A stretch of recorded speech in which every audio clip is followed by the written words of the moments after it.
Tagore to discuss this matter with you when you visit Shanti Niketan. Please do not forget to have a talk with him when you visit Shanti Niketan. ये 17 अक्टूबर को लिखी जाती है। 10 अक्टूबर को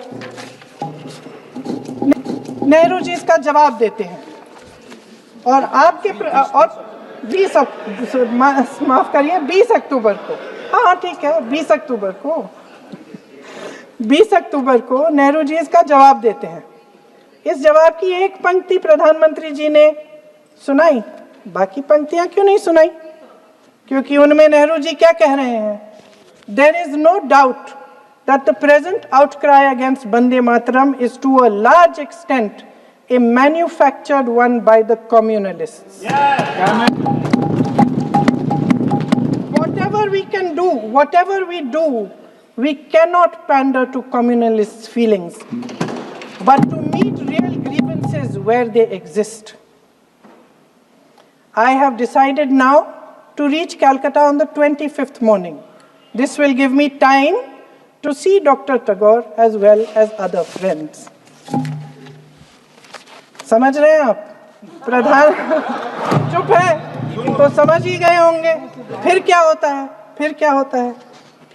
फिर नेहरू जी कलकत्ता जाते हैं और गुरुदेव जी से मिलते हैं और उसके अगले दिन गुरुदेव जी एक चिट्ठी लिखते हैं जिसमें वो लिखते हैं, अंग्रेजी में चिट्ठी है, उसका एक अंश मैं आपको हिंदी में बता देती हूँ, जिसमें गुरुदेव जी कहते हैं कि जो 2 अंतरे हमेशा गाए जाते थे उनका महत्व इतना गहरा था कि उस हिस्से को कविता के शेष हिस्से तथा पुस्तक के उन अंशों से अलग करने में उन्हें कोई कठिनाई नहीं थी।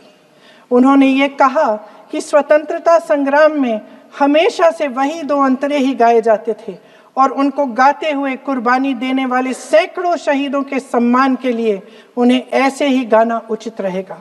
उन्होंने यह भी कहा कि बाद में जोड़े गए अंतरों का सांप्रदायिक मायना निकाला जा सकता है और उस समय के माहौल में उनका इस्तेमाल अनुचित होगा।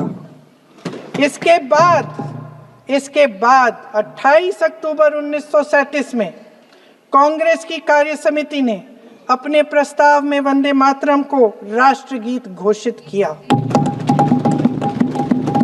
उन्हीं दो अंतरों को कार्य समिति की बैठक में महात्मा गांधी जी, नेताजी सुभाष चंद्र बोस, पंडित नेहरू, आचार्य नरेंद्र देव जी, सरदार पटेल जी, गुरुदेव रविंद्रनाथ टैगोर जी सब मौजूद थे।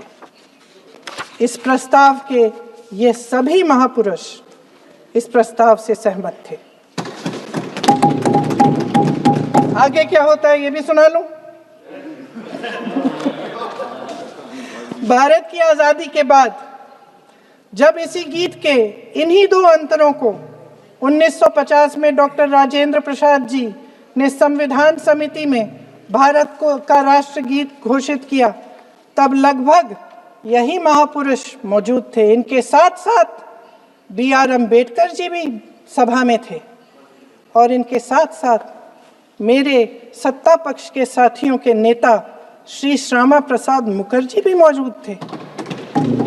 वही 2 अंतरे राष्ट्रगीत घोषित किए। किसी ने कोई आपत्ति जारी नहीं की, कोई आपत्ति नहीं जताई।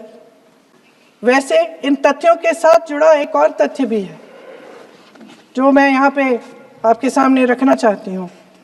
आज हम अपने राष्ट्रगीत पर बहस कर रहे हैं, लेकिन हमारा राष्ट्रगान भी एक कविता का एक अंश ही है, एक लंबी कविता का एक अंश है। और इन दोनों राष्ट्रगीत और राष्ट्रगान के अंश को चुनने में सबसे बड़ी भूमिका गुरुदेव रविंद्रनाथ टैगोर की थी। वंदे मातरम के स्वरूप पर सवाल उठाना, जिसे संविधान सभा ने स्वीकार किया, न सिर्फ उन महापुरुषों का अपमान करना है जिन्होंने अपने महान विवेक से ये निर्णय लिया, मगर एक संविधान विरोधी मंशा को भी उजागर करता है। क्या सत्ता पक्ष के हमारे साथी इतने अहंकारी हो गए हैं कि अपने आप को महात्मा गांधी जी से, रविंद्रनाथ टैगोर जी से, राजेंद्र प्रसाद जी से बाबा साहब अम्बेडकर जी से, मौलाना आजाद जी से, सरदार पटेल जी से, सुभाष चंद्र बोस जी से बड़ा समझने लग गए हैं। मोदी जी का अपने भाषण में ये कहना कि राष्ट्रगीत को एक विभाजनकारी सोच द्वारा काटा गया, उन सब महापुरुषों का अपमान है जिन्होंने अपना पूरा जीवन इस देश की आजादी की लड़ाई में झोंक दिया। वंदे मातरम को विभाजित करने का आरोप लगाकर आप पूरी संविधान सभा पर आरोप लगा रहे हैं, उसके हर एक नेता को दोषी ठहरा रहे हैं। यह हमारी संविधान सभा और हमारे संविधान का खुला वार है। और जहां तक जवाहरलाल नेहरू जी की बात है, जितनी देर हमारे प्रधानमंत्री देश के प्रधानमंत्री रहे हैं, 12 साल हो गए हैं, लगभग उतने ही सालों के लिए जवाहरलाल नेहरू जी जेल में रहे। किस लिए? इस देश की आज़ादी के लिए। उसके बाद 17 साल के लिए प्रधानमंत्री रहे। आप बड़ी आलोचना करते हैं इनकी, लेकिन अगर इन्होंने इसरो नहीं बनाया होता तो आज आपका मंगलयान नहीं होता। अगर DRDO नहीं बनाया होता तो तेजस नहीं बनता। अगर IIT और IIM नहीं बनाए होते तो हम आज IT में आगे नहीं होते। अगर एम्स नहीं बनाया होता तो हम कोरोना की जब बड़ी चुनौती का सामना कैसे करते? हाँ, वही बना रहा है, नहीं बना पाया कुछ भी। इसका मतलब है इस मुद्दे का जवाब नहीं है आपके पास है? अगर इन्होंने BHEL, गेल, सेल, भाखड़ा नंगल ये सब नहीं बनाया होता जो आप सब बेच रहे हैं, तो ये विकसित भारत कैसे बनता? और मत बताइए बाकी। पंडित जवाहरलाल नेहरू इस देश के लिए जिए। सुन लीजिए, बेच लो यार, और बाकी भी बेच देंगे। पंडित जवाहरलाल नेहरू इस देश के लिए जिए और देश की सेवा करते करते उन्होंने दम तोड़ा। फिर भी सुन लीजिए, मेरी एक सलाह ले लीजिए। सर, मैं आपके माध्यम से सलाह दे रहे हैं, अब छोड़ना नहीं। सर, मैं आपके माध्यम से एक सलाह दे देती हूँ। हमारे प्रधानमंत्री महोदय 12 सालों से इस सदन में हैं, मैं मात्र 12 महीनों से हूँ। फिर भी छोटी सी सलाह है। उन्होंने अभी हाल ही में चुनाव था, कुछ महीनों पहले उन्होंने एक सूची निकाली थी कि विपक्षी दलों ने और विपक्ष के नेताओं ने कितने अपमान किए हैं इनके, और उसमें शायद 90-99 ऐसे उन्होंने अपमानों की सूची बनाई थी।